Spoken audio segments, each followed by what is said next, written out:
आप सबका कौटिल्य एकेडमी सुल्तानपुर में आप सबका स्वागत करता हूं। आज वर्ल्ड ज्योग्राफी की तीसरी क्लास है। बहुत ज्यादा इंपॉर्टेंट क्लास ये भी होगी। टॉपिक का नाम है वायुमंडल। किसका वायुमंडल?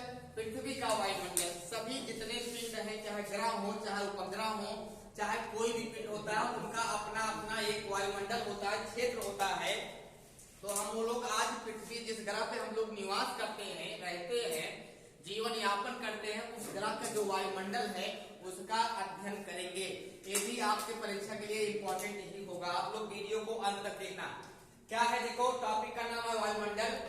ये है आपकी पृथ्वी, ये है आपकी पृथ्वी है। पृथ्वी गोल है, अंडाकार है, अंडाकार है, पृथ्वी गोल नहीं है।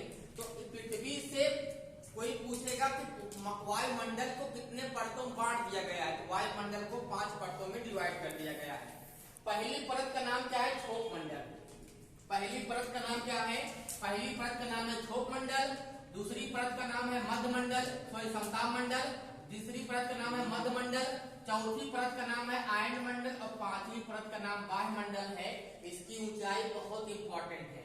अगर पूछेगा पृथ्वी से क्षोभ मंडल की ऊंचाई पूछेगा 18 किलोमीटर, और अगर पूछे विषुवत रेखा पे है, विषुवत रेखा को हम लोग बोलते हैं भूमध्य रेखा, तो भूमध्य रेखा के इर्द गिर्द जो देश है वहां से नापा जाए तो वहां से क्षोभ मंडल की ऊंचाई 18 किलोमीटर है। अगर ध्रुव से नापा जाए तो उसकी कितना है? 8 किलोमीटर। कितना है? अब यहीं से बात करेगा समताप मंडल की ऊंचाई। तो पृथ्वी से समताप मंडल की ऊंचाई 50 किलोमीटर, मध्य मंडल की ऊंचाई 80 किलोमीटर, आयन मंडल की ऊंचाई 640 किलोमीटर, और इसके ऊपर कोई लिमिट नहीं है। जितना जाओ सब बाह्य मंडल ही है, बाह्य मंडल की कोई लिमिट नहीं है। तो कितने मंडल हैं? 5 मंडल। कौन कौन? क्षोभ मंडल, समताप मंडल, मध्य मंडल, आयन मंडल और वायुमंडल। सभी मंडलों के बारे में हम विशेषताएं सब एक एक करके सबका अध्ययन करते हैं। पहले अध्ययन करते हैं किसका? क्षोभ मंडल का। क्षोभ मंडल का प्रॉपर्टीज क्या होता है, क्या विशेषताएं होती हैं, इसको क्यों क्षोभ मंडल कहा गया है? क्षोभ मंडल कई नाम है। इसको परिवर्तन मंडल भी बोलते हैं, इसको संवहन मंडल बोलते हैं। क्यों बोलते हैं परिवर्तन मंडल? क्योंकि यहाँ परिवर्तन होते हैं। जितनी मौसम संबंधी घटनाएं घटती हैं, चाहे बादल का गरजना, बादल का उड़ना, बारिश का होना, जितनी मौसमी संबंधी घटनाएं हैं, बादल का बनना, वर्षा का होना, तूफान का आना, सुनामी का आना, तेज हवा का चलना, और उसके बाद ऋतु परिवर्तन, बादल का गरजना, बादल का बनना, ये सब सारे परिवर्तन जो होते हैं वो सब क्षोभ मंडल में ही होते हैं। तो यहाँ परिवर्तन होते हैं, इसलिए क्षोभ मंडल को हम लोग परिवर्तन मंडल कहते हैं। बात समझ में आ गई ना? आगे देखो, अगर पूछेगा सबसे भारी गैस कौन सी है, सबसे भारी गैस कौन है? CO2 है। क्या है ये? CO2 है। तो सारे परिवर्तन इसी मंडल में होते हैं। सब कुछ जितने हम लोग बारिश वगैरह जो देखते हैं, ये 18 किलोमीटर की ऊंचाई से नहीं होती है। 18 किलोमीटर के नीचे से मौसम बनेगा, बादल बनेगा, सब कुछ सारी प्रक्रियाएं होके बारिश वही 18 किलोमीटर के नीचे ही होती है। 18 किलोमीटर के ऊपर कुछ नहीं होता, एकदम शून्य, वहां कोई नहीं है, एकदम शांत रहता है। सारे हलचलें जो होती हैं इसी मंडल में होती हैं। कभी बारिश हो रही, कभी तेज हवा चल रही, आंधी आ रही है, तूफान आने वाला है, ये सब किस मंडल में होता है? क्षोभ मंडल में ही होता है। यहाँ से सारे क्वेश्चन बनते हैं कि वर्षा किस मंडल से होती है, तूफान किस मंडल में घटित होता है, ये सब सुनामी, तेज हवा से बादल का बनना, गर्जना, बादल का बनना, ये सब क्षोभ मंडल में घटित होती है। तो यहाँ से क्वेश्चन बनेगा, तो आप लोग कर लीजिएगा। अब आते हैं दूसरा समताप मंडल। परीक्षा की दृष्टि से समताप मंडल बहुत ज्यादा इंपॉर्टेंट है। क्यों इंपॉर्टेंट है? क्योंकि आज हम लोग जिंदा है किसकी वजह से? बताओ, ओजोन परत की। इसी समताप मंडल में एक परत पाई जाती है। देखो हम बना दिए हैं परत, दिखाने के लिए, आप लोग को समझाने के लिए। इस परत का नाम है ओजोन परत। क्या नाम है? ओजोन परत। ओजोन परत किसकी बनी है? ओजोन गैस की बनी है। ओजोन परत किसकी बनी है? ओजोन गैस की बनी है। ओजोन गैस का सूत्र क्या है? O3। ओजोन गैस का सूत्र क्या है? O3। तो O3 ओजोन गैस से ओजोन परत बनी हुई है। 16 सितंबर को हम लोग ओजोन दिवस मनाते हैं। कई बार परीक्षा में टपक गया है ये, और टपकता रहता है, इसको हमेशा याद रखिएगा। ओजोन दिवस कब होता है? 16 सितंबर को होता है। बात समझिए ना? देखो हम कंसंट्रेट थे, तुम लोग भ्रमित कर रहे थे। 16 सितंबर क्या होता है? ओजोन दिवस होता है। अब इसमें दूसरी महत्वपूर्ण चीजें कई बार परीक्षा में पूछ चुका है, बड़ी बड़ी परीक्षाओं में, वायुयान का उड़ाना किस मंडल में सुविधाजनक है, आरामदायक है, अच्छा है? तो वायुयान जो होता है, हवाई जहाज, वो समताप मंडल में उड़ाना ज्यादा अच्छा होगा, ज्यादा सुटेबल होगा। क्यों? इसलिए होगा क्योंकि यहाँ कोई घटनाएं नहीं घटती हैं। क्योंकि इनको जो जहाज चलती है रडार के संपर्क से चलती है। और जब यहाँ मौसम में क्षोभ मंडल में उड़ाएंगे, कभी बादल बनेगा, कभी बिजली गरजेगी, और कभी मान लो बिजली गरज के जहाज पड़ जाए, जहाज का 2 टुकड़ा हो जाए। कई बार हुआ भी है कि क्षोभ मंडल में जहाज जा रही है और बादल गरजा, बिजली गिरी, जहाज के 3 फेंकड़े 2 फेंकड़े हो जाते हैं।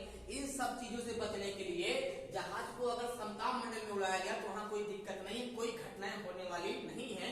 इसीलिए कहा जाता है, होता भी है, इस वायुयान का उड़ाना किस मंडल में लाभदायक है, अच्छा है, सुटेबल है, तो कौन मंडल होगा? समताप मंडल होगा।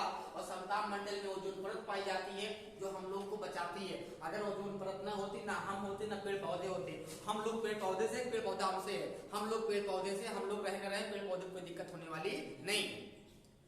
बात समझ गए ना? अगर जिंदा है तो यही ओजोन परत क्या करती है? सूर्य से निकलने वाली अल्ट्रावायलेट किरणें, अल्ट्रावायलेट रे या उसी को बोलते हैं पराबैंगनी किरणें, औरत किरणें, इनको छान देता है। अल्ट्रावायलेट किरण से होता क्या है? ब्लड क्या होता है? त्वचा कैंसर। क्या होता है? त्वचा कैंसर। ये त्वचा जल जाती है, तो त्वचा कैंसर से बचाता है कौन सा? ये ओजोन परत। तो ये क्या है? अल्ट्रावायलेट रे, पराबैंगनी किरणें, औरत किरणें, इनको छान देता है। छानने के बाद भेजता है, तो हम लोग तक औरत किरणें नहीं पहुंच पाती हैं। पराबैंगनी किरणों में श्वेत प्रकाश के रंग में कितने रंग होते हैं बताओ? श्वेत प्रकाश में 7। विबग्योर जानते हो ना? अब यहाँ उसका टॉपिक नहीं बताएंगे। अब आगे इसके आगे बढ़ेंगे तो 50 किलोमीटर के ऊपर है मध्यमंडल। क्या है? मध्यमंडल। पूछेगा सबसे ठंडा मंडल कौन है? सबसे ठंडा मंडल कौन होगा बताओ? मध्यमंडल। इतना ठंडा है बाबू, कितना? -100 -100 डिग्री सेल्सियस तापमान इसका नीचे लो, बहुत ठंडा है यहाँ पे। इसके बाद हम लोग जाएंगे तो मिलेगा आयन मंडल। तो 80 किलोमीटर के ऊपर जो ऊंचाई है वो आयन मंडल है। आयन मंडल की खासियत क्या है? जितनी रेडियो एक्टिव किरणें चलती हैं वो आयन मंडल से होके चलती है। चाहे दूरदर्शन, टीवी, मोबाइल, जो भी रेडियो एक्टिव किरणें आती हैं वो किस मंडल से चल के आती हैं? आयन मंडल से। इसके बाद मिलेगा बाह्य मंडल। यहाँ क्वेश्चन बनता है हल्की गैसें कहाँ है? बाह्य मंडल में। हीलियम जो हल्की गैसें हैं, हीलियम हो गई, अन्य गैसें हो गई, इनको कहाँ रखा गया है? रखा नहीं गया। आज भी हीलियम गैस को यहाँ छोड़ोगे तो रुकेगी वो। हीलियम गैस लाओ पकड़ के डिब्बे में भर के, हीलियम गैस को यहाँ छोड़ दो, कहाँ रुकेगी वो? यहाँ रुकेगी नहीं, क्योंकि इसका घर यहाँ नहीं है। हल्की गैस यहाँ वही गैस रुकेगी जो भारी गैस है। हल्की गैस यहाँ छोड़ोगे तुरंत क्या होगा? भाग लेगी। इसीलिए कहते हैं गुब्बारे में कौन गैस भरते हैं? हीलियम। लेकिन हम लोग गुब्बारे में हीलियम नहीं भरते, हम लोग मुंह से फुलाते CO2 भरते हैं उसमें। हीलियम गैस को गुब्बारे में भर दिया जाए, गुब्बारा कभी नीचे नहीं आएगा, और धीरे धीरे आसमान वायुमंडल पहुंच जाएगा। आप लोग टीवी वगैरह में देखे होंगे गुब्बारे को, इस तरह देखे होंगे, देखो इस तरह देखे होंगे, इस तरह देखो भर देते हैं, उड़ता रहता है गुब्बारा ऊपर। यहाँ पे आदमी बैठ जाते हैं, कोई दिक्कत नहीं है। तो गुब्बारे में भर देते हैं, तो गुब्बारे में कौन गैस भरी जाती है बताओ? गुब्बारे में कौन गैस होती है? गुब्बारे में कौन गैस होती है क्या बताओगे? हीलियम। गुब्बारे में कौन गैस भरी जाती है? हीलियम। ये क्वेश्चन है, गुब्बारे में कौन सी गैस भरी जाती है? हीलियम। वायुयान में कौन सी गैस भरी जाती है? नाइट्रोजन। क्यों नाइट्रोजन भरते हैं? क्योंकि जो नाइट्रोजन गैस है हल्की भी है तो भार भी कम होता है, और दूसरी प्लस पॉइंट ये ठंडा होता है। तो जो टायर होता है वो रोटेट करते समय फ्रिक्शन उत्पन्न करेगा, तो उससे घर्षण से वो दबे ना, इसलिए हम लोग हवाई जहाज के टायर में नाइट्रोजन गैस डालते हैं। कहीं कहीं आपको हीलियम मिलेगा, हीलियम भी डालेंगे कोई दिक्कत नहीं, दोनों डालते हैं। कहीं कहीं हीलियम, नाइट्रोजन, लेकिन ज्यादा सुटेबल आपका नाइट्रोजन ही होता है। नाइट्रोजन गैस को हम लोग हवाई जहाज के टायरों में डालते हैं। तो यहाँ सैटेलाइट जो कृत्रिम उपग्रह होता है हम लोग लॉन्च करते हैं, वो किस मंडल में रहते हैं? बाह्य मंडल में। किसमें रहते हैं? बाह्य मंडल में। और कुछ गैसों का परसेंटेज जानिए, तो यहाँ पे नाइट्रोजन कितना है? 78% है। पूछेगा वायुमंडल में सर्वाधिक मात्रा में कौन गैस है? नाइट्रोजन कितना है? 78%। उसके बाद O2 कितना है? 21% है। तो पॉइंट में जाना होगा क्या होगा? 20.93%। उसके बाद CO2 गैस है 0.03% है। उसके बाद कौन गैस है बताओ? आर्गन गैस है 0.93% है। ये गैसों की मात्रा यहाँ से क्वेश्चन को पूछता रहता है। सबसे ज्यादा कौन गैस है बताओ? सर्वाधिक मात्रा में कौन गैस पाई जाती है मंडल में? Nitrogen gas. कौन सी गैस? सबसे भारी गैस कौन सी है? सबसे हल्की गैस कौन सी है? हीलियम। सबसे हल्की गैस हीलियम, सबसे भारी गैस। क्लास ये समाप्त करते हैं। आप लोग क्लास को, आप लोग चैनल को ज्यादा से ज्यादा सब्सक्राइब करो और शेयर भी करो। अगर आप लोग के लिए इतना मेहनत कर रहे हैं तो आप लोग कम से कम इतना हमारा सहयोग करिए।